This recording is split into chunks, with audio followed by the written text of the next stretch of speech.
স্বৈরাচারীরা তার পতনের সমস্ত ছিদ্র বন্ধ করে, কিন্তু একটা ছিদ্র বন্ধ করতে পারে না।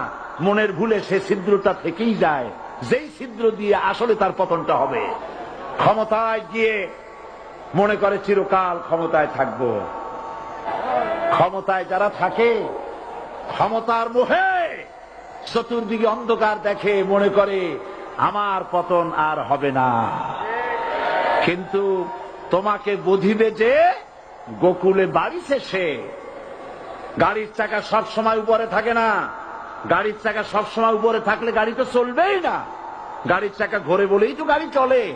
সুতরাং এই উপরে তোমার চাকা উপরে এখন আছে বলে, তোমার দলের চাকা উপরে আছে বলে যারা মানুষের উপরে জুলুম করছো, সময় আসবে এমন ইন্দুরের গর্ত অপমাননার জন্য